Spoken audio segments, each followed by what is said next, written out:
Ulasan Apek Cina. Keadaan COVID memang menjadikan tiap-tiap hari buat posting sampai Apek pun merasa meluat. Tapi video kali ini Apek nak buat benda lain sikit, iaitu perbandingan kes mahkamah antara dua pasang orang politik. Bekas Menteri Yang Berhormat Syed Saddiq dan bekas Menteri Yang Berhormat Tengku Annan, bekas Ketua Menteri Yang Berhormat Lim Guan Eng dan bekas Menteri Besar Datuk Seri Hertoyo. RBA dan JECOM mesti tanya kenapa saya tak ulas tentang kes bosku. Aku dah buat 4 video tentang kes bosku dan puluhan posting bertulis. Korang tak penat nak baca posting tentang bosku ke? Okey, jangan buang masa. Yang pertama, Yang Berhormat Syed Saddiq dari MUDA dan Yang Berhormat Tengku Annan dari UMNO.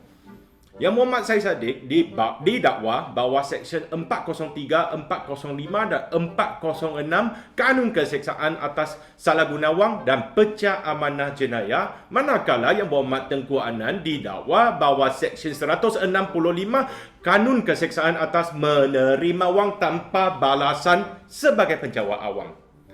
Tuduhan terhadap Yang Berhormat Syed Saddiq adalah: 1. Melakukan pecah amanah jenayah ke atas dana berjumlah RM1 juta di mana beliau membuat pengeluaran dana tanpa mendapat kebenaran daripada Majlis Pimpinan Tertinggi Bersatu. Dan 2. Menyalahguna wang kempen sebanyak RM120,000 sewaktu PRU ke-14. Manakala tuduhan Yang Berhormat Tengku Adnan adalah menerima RM2 juta daripada seorang penyaga ke sebuah syarikat miliki beliau tanpa balasan pada tahun 2016. Dan satu lagi tuduhan dilepas tanpa dibebaskan oleh mahkamah. Mereka didakwa atas seksyen yang berbeza tetapi ceritanya adalah lebih kurang yang sama, iaitu menerima derma politik daripada pihak lain dan menggunakan duit untuk tujuan politik. Kes Yang Berhormat Syed Saddiq didakwa atas cara penggunaan, manakala kes Yang Berhormat Tengku Annan didakwa atas cara penerimaan. Dua-dua tak mengaku salah, berkata penerimaan itu adalah sah, penggunaan itu adalah sah dari segi perundangan dan politik. Kes Yang Berhormat Syed Saddiq masih dalam perbicaraan. Justeru Apek tak mau komen lebih-lebih nanti seorang mantan peguam negara marah kata subjudis lah. Walaupun beliau dulu kata tak nak subjudis, tak percaya kat subjudis kan. Okey, tapi kes Datuk Yang Berhormat Tengku Annan telah dibebaskan dan dilepaskan oleh Mahkamah Rayuan. Keputusan mahkamah adalah jelas bahawa Tengku Adnan berjaya membuktikan bahawa beliau mengeluarkan duit sendiri dahulu sebanyak RM2 juta untuk pilihan raya kecil Sungai Besar dan Kuala Kangsar pada tahun 2016 dan dibayar balik derma politik RM2 juta nanti ke dalam akaun syarikat miliki beliau. Lagipun, Tengku Annan pernah menyatakan kepada mahkamah bahawa sebelum beliau dilantik sebagai menteri, nilai aset beliau adalah RM100 juta lebih.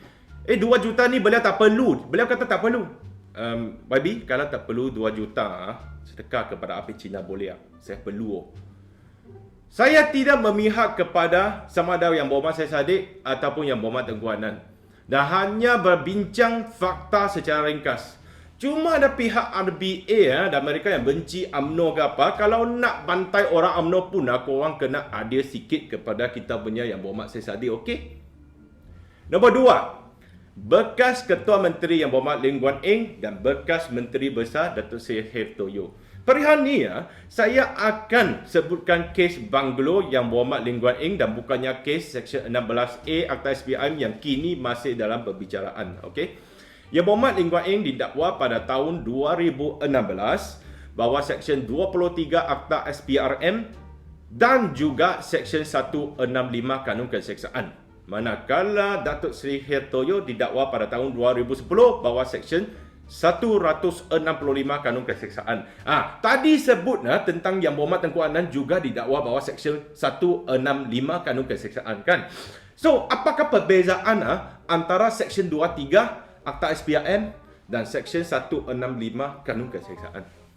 Untuk jimatkan masa untuk semua, saya ringkaskan di sini sajalah. Seorang penjawat awam, contohnya menteri ke ketua menteri ke apa, kalau menerima sesuatu yang bernilai dan menyalahguna kuasa untuk memberi suapan, maka Seksyen 23 Akta SBIMD dipakai. Kalau seorang berjawaan menerima sesuatu yang bernilai tapi tak ada apa-apa alasan, dia tak bagi balik apa, tak menyalahguna kuasa, maka Seksyen 165 Kanun Keseksaan dipakai. Dalam Seksyen 165 Kanun Keseksaan, penerima diskaun bawah harga pasaran boleh dikira sebagai penerima sesuatu yang bernilai. Okey, dalam kes yang Muhammad Lee Kuan Eng, beliau membeli sebuah rumah daripada seorang peniaga dengan harga 2.8 juta ringgit yang dianggarkan pada 4.7 juta ringgit pada harga pasaran pada masa itulah. Dalam kes Dato' Seri K. Toyo, beliau membeli dua buah rumah daripada seorang peniaga dengan harga 3.8 juta yang dianggarkan 6.5 juta pada masa itu. Ambil perhatian bahawa anggaran harga pasaran rumah-rumah tersebut bukannya muktamad. Dua-dua menyatakan bahawa mereka telah membeli dalam harga pasaran. Yang bezanya dalam kes yang Muhammad Lee Kuan Eng dikatakan peniaga menjual secara sukarela dan terdapat keuntunganlah. Manakala dalam kes Dato' Seri K. Toyo dikatakan peniaga menjual secara terpaksa dan mengalami kerugian. Namun sukarela ke tak ke pemberi itu rugi ke atau untung ke bukan unsur untuk menggagalkan tuduhan kesalahan bawah Seksyen 165. Hanyalah perbezaan harga pasaran yang akan menentukan. Dalam kes Dato' Seri K. Toyo, beliau dijatuhkan hukuman penjara setahun, mana kes yang Muhammad Lee Kuan Eng digugurkan oleh pihak pendakwa raya setelah Pakatan Harapan mengambil alih kerajaan pusat dan jabatan Peguam Negara adalah bawah pimpinan bekas Peguam Negara iaitu Tan Sri Tommy Thomas masa itulah. Okey lah, no problem lah. RBA kan dah okey kan. Okey, siapa betul, siapa salah, saya tak mau cakap lah. Saya tak mau kutuk siapa-siapa. Saya cuma nak ingatkan mereka, jangan bila kena pemimpin sendiri, dia orang kata kena game oleh pihak pemerintah. Dan bila kena pihak lawan, pula tuduh macam-macam lah. Okey, ini fakta. Ini pandangan saya. Tapi saya tak kutuk, tak kritik siapa-siapa. Jangan nak sama fitnah sebab fakta saya kan. Okey. Sampailah masa untuk belajar bahasa Cina. Dan hari ini Apek akan mengajar satu perkataan iaitu baju. Baju dalam bahasa Cina, yifu. Yifu. Baca dengan Apek, yifu. Kalau kata pakai baju, cuan yifu. Cuan, pakai. Cuan yifu. Kalau kata tangga baju, tuo yifu. Tuo yifu.